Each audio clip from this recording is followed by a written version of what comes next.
This is a live picture from Poway, California. The rabbi wounded in yesterday's synagogue attack is speaking now. Let's listen in. Saw terrorism in the worst of ways. Yesterday was the last day of Passover.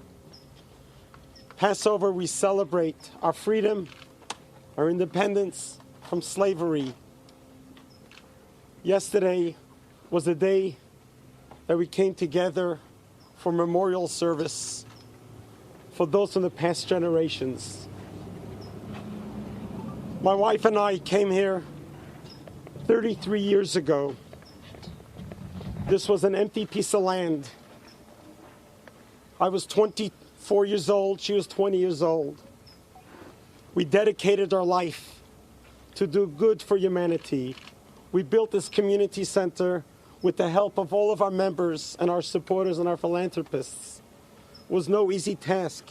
We built it with one goal in mind, that this should be a warm home, a welcoming home, a safe home, that people from all walks in life can come and partake in all of our programs, from our preschool, our synagogue, our wonderful friendship circle, serving children with special needs. This is what we are all about. After 33 years, we did not expect what happened here yesterday. I was preparing for my sermon. I walked out of the sanctuary, and I walked into the lobby, and I met my dear friend, Lori Kay, a blessed memory. She came here because her mother recently passed away, and she wanted to honor her mother at the memorial service. She invited her daughter Hannah to come and sit with her only daughter, who drove down from LA to be with her mother for the memorial service. She looks at me in the lobby. She says, "Rabbi, what time is Yizkor? What time is the memorial service?" I told her at 11:30. I went to my office to freshen up. I came back, and Lori is there. For those of us who know Lori, know that she is a person of unconditional love. I have known her for close to 25 years. She was a pioneer member from our congregation. She used to work for Wells Fargo. She helped secure us the loan for this building, which is a very difficult task in the early 90s. She was one that went out of her way to always be there for those in need. When one of our members' wives was diagnosed with breast cancer, she took it upon herself to drive her to every single doctor's appointment, to be there for the children. Lori had unconditional love for all. She was the most kindest, generous, great philanthropist, and a great loyal friend, which you don't find much these days. My wife and I had an amazing relationship with Howard and Lori. We were there when their only daughter was born, Hannah, and they were like brothers and sisters to us. 2 weeks ago, our youngest daughter got married. Lori and Howard flew to New York to dance with us at this wedding. And we just looked at the picture of the bride and Lori dancing together so beautifully. And here we are in the lobby on one of the holiest days of the year, the last day of Passover, smiling at each other. And I walk into the banquet hall to wash my hands. I walk 2-3 footsteps when I hear a loud bang. I thought Lori may have fell, or the table tipped over in the lobby right here. I turn around and I see a sight that undescribable. Here is a young man standing with a rifle, pointing right at me. And I look at him. He had sunglasses on. I couldn't see his eyes. I couldn't see his soul. I froze. My first concern was, what's with Lori? Where did that noise come from? What's happened to Lori? And as soon as I did that, I took a look, and more shots came running right at me. And I lifted up my hands. I lost my index finger on this hand. After 4 hours of surgery yesterday, they're trying to save the index finger on the left hand. I turned around and I saw the children that were playing in the banquet hall. I ran to gather them together.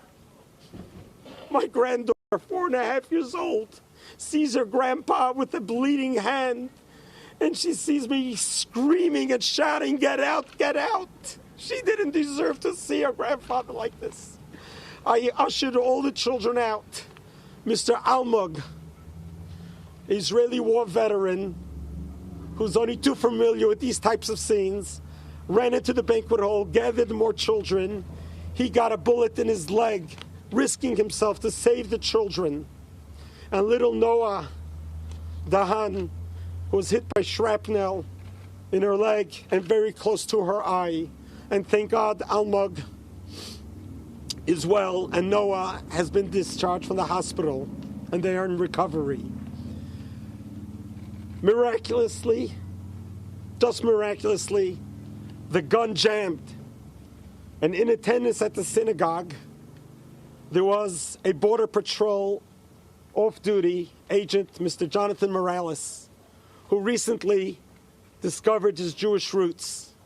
He would travel 3.5 hours from El Centro to pray with us at our shul, at our temple. He felt great camaraderie here. He felt this is his house of worship. And many of times I would say, Jonathan, you work for the Border Patrol. Please arm yourself when you are here. We never know when we'll need it. As soon as the gun jammed and as soon as the shouting was going on, he jumped up in pursuit. Oscar Stewart, a former soldier, jumped into action. He tried to tackle down the gunman. The gunman just exited, ran away, got into his car. This is all I understand from hearsay. I didn't see it. And Jonathan pursued him and was able to discharge his weapon and got the car a few times. After the shooter left, this terrorist left, I turned around to assess the situation. And I walk into the lobby, and I see Lori laying on the floor unconscious. And her dear husband, Dr. Howard Kay, who's like a brother to me, is trying to resuscitate her. And he faints, and he's laying there on the floor next to his wife. And then the daughter Hannah comes out screaming, "Daddy and Mommy, what's going on?" This is the most heart-wrenching sight I could have seen. I was frozen in time. I grabbed a prayer shawl, wrapped my arm, my fingers with it, that was just hanging, dangling, and bleeding all over the place. My congregation was gathered outside here, and I said, I got to do something. I got up on a chair right there, and I looked at our congregation, and I said, Am Yisrael Chai. We are a Jewish nation that will stand tall. We will not let anyone or anything take us down. Terrorism like this will not take us down. We just came from Passover. At the Seder table, we sang a song, V'hi Sha'amda, that God has protected us, that in every generation they rise up against us, but God will protect us. Yesterday, this horrific, terrible event that has occurred here, in my own interpretation, Lori took the bullet for all of us. She died to protect all of us. She didn't deserve to die. She's such a kind, sweet-hearted, just a good human being. She didn't deserve to die right in front of my eyes. I was the last one to see her and to be with her. But I do know that this is Lori. This is her legacy. And her legacy will continue. It could have been so much worse. If the sequence of events didn't happen the way it happened, it could have been a much worse massacre. But I grew up in Brooklyn, New York. The Chabad Rebbe, the Grand Lubavitcher Rebbe, was my teacher. I grew up with him, and he taught me that we need to battle darkness with light. No matter how dark the world is, we need to think of light. A little bit of light pushes away a lot of darkness. a lot of light will push away much more. And the Rebbe would say, we all need to teach everyone, no matter what religion you're from, we need to do random acts of kindness. We need to tilt the scale. There's so much darkness now in the world, but you and I have the ability to change. I will never forget yesterday. My missing finger will forever scar me physically, but it's going to remind me how vulnerable we are and also how heroic each one of us can be.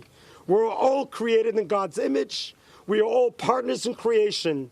No matter what faith or religion you're from, we all have to make this world a better place to prevent this from ever happening again.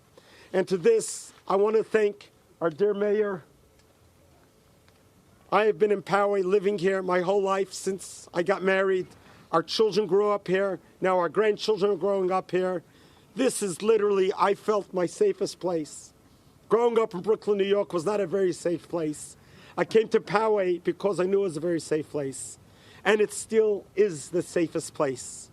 No matter what happened, we are going to keep our freedom tight and close to us. We're going to stand tall. We're going to grow from it. And I also want to thank our sheriff department, who has been absolutely incredible from the very first call and their response. I have enjoyed being a chaplain for the sheriff department for close to 20 years, sworn in by the former sheriff, Bill Collender. And he right away told me what my mission is going to be, is to be able to be there for the deputies and give them the optimism, give them the positive feeling that the world is yet going to be a better place. And I want to take note for other of the victims who have suffered yesterday, physically, emotionally, spiritually. The best we can do to combat is to grow, build, and be stronger and stronger and stronger. And yes, every single one of us can do that. I look around the myriad of cameras that are here. The message needs to be brought out to the public. How does a 19-year-old, a teenager, have the audacity, the sickness, the hatred to publicize such anti-Semitism in his manifesto? How does he come here to our house of worship, do what he did? Perhaps we need to go back a little earlier and think about, what are we teaching our children? What are we educating our children? We need to perhaps consider reintroducing in our public school system a moment of silence where children can start the day with pausing and thinking, why am I created? Why am I here? And what am I going to do? So I certainly hope we can grow from this and we could become stronger from this. Chabad Poway will survive this. I want to thank all of our community members. I want to thank all of our neighboring churches from all over San Diego. To see all the religions come together and support is absolutely the warmest hug that we could have ever gotten. And to be able to be together and show unity, solidarity, I want to personally thank all of my fellow priests, ministers who have been here with me, who have called me here, shared with me your condolences. We're so grateful for that. The community has set up a GoFundMe account to help us through this very difficult time, and we're certain that San Diego will be able to participate in doing your part in helping us rebuild and get back on our feet. I want to take this opportunity to bless everyone here with blessings of long life, great health, and let's look for peace. And yesterday, I was going to read the prophecy of Isaiah. I didn't get to do it because my hand was blowing out. The prophecy of Isaiah was that the world is going to see better days. And it's not a prophecy of some kind of an idea. It's reality. We pray for it to happen, and one good deed at a time will make that happen. I'm appealing to all of our fellow Jewish members of our faith and others. This Friday night, this Saturday, go to your synagogue. We need to fill up those rooms. We need to show them that terrorism, evil, will never prevail. Let's fill up the synagogues. Let's stand tall. Let's dance together. And for our Jewish people who haven't been to synagogue in a long time, this is the time to do it. This is a personal request for myself as a rabbi, asking you, come to synagogue this weekend. just to show solidarity. And God will inspire you and bless you that we should all be blessed with greater and better times. We should no longer have to have such press conferences, but only greater and better times for all mankind should happen speedily in our days. Amen. Amen. Amen. Rabbi, can I ask you? As I was in my house, I received a personal phone call from our President Donald Trump.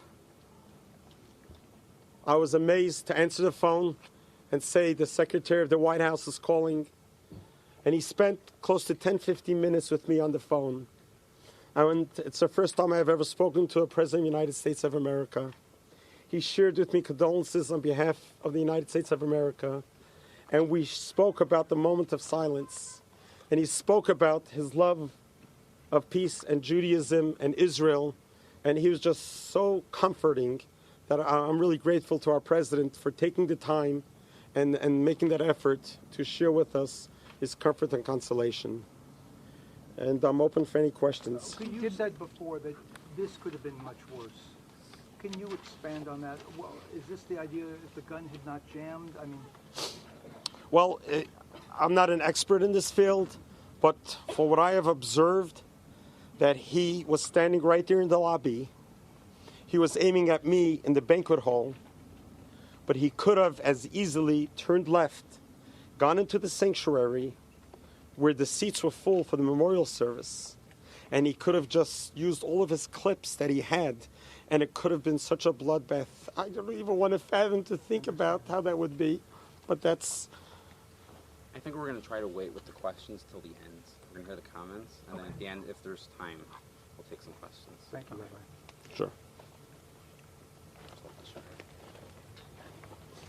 I'd like to ask our sheriff representative to please share with us. Hello, my name's Jeffrey Duckworth. Yep, sorry. Thank you. Hi, I'm Jeffrey Duckworth. I'm the captain here for the City of Poway Sheriff Station, and our hearts go out to your congregation. We will be conducting extra patrols in around not only the synagogue, but all of the religious establishments in our city, and be reaching out to all of our people in the city and assuring them that we're here for them, and we appreciate being here and being able to help serve, and that's what we're here for, and we're sorry for your loss. Thank you. Has the gunman been charged? I'm not going to talk about anything going on right now. The Sheriff's Department Homicide Unit is in charge of the investigation, and any press releases that they send out, we'll let them do that. Okay? Rabbi, we cannot live in fear. That's what you want people to know. Absolutely. Absolutely. Rabbi, you came face to face with the shooter. Did he say something to you? Did you say something to him when he entered? So 1 second, I'm going to ask our mayor. Just please hold your question. Our mayor, please.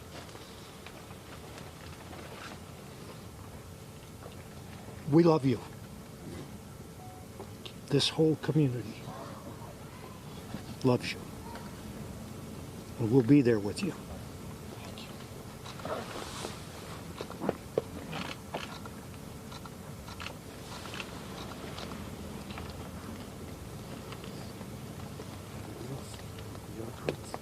Any other comments?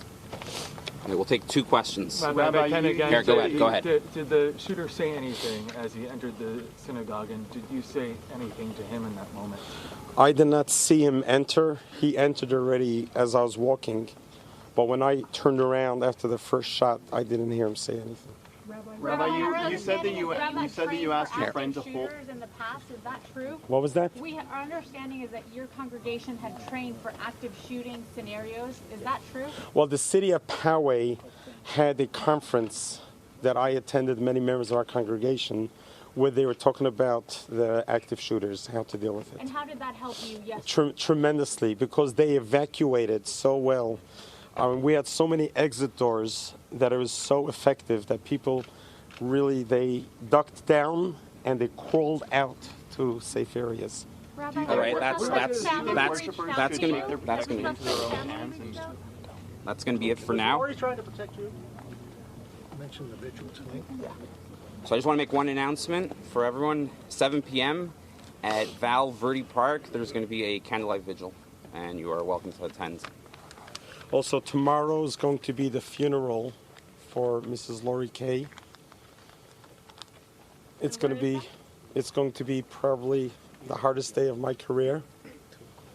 It will be 2 o'clock right over here. There's a common expression of paying last respects at a funeral. There's no last respects over here. Tomorrow we're going to salute Lori. We're going to salute her life. And we're going to keep her legacy alive. The legacy of goodness and kindness. And our heart goes out to her husband Howard and her daughter Hannah.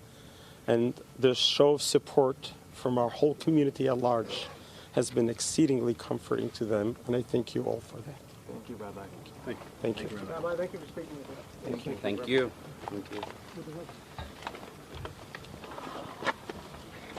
Hey there, sorry I got disconnected. Back with you.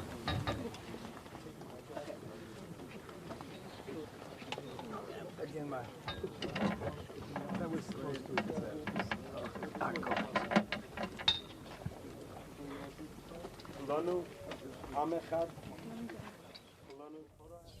All right, we've been listening to Rabbi Yisroel Goldstein. He was wounded in yesterday's synagogue attack.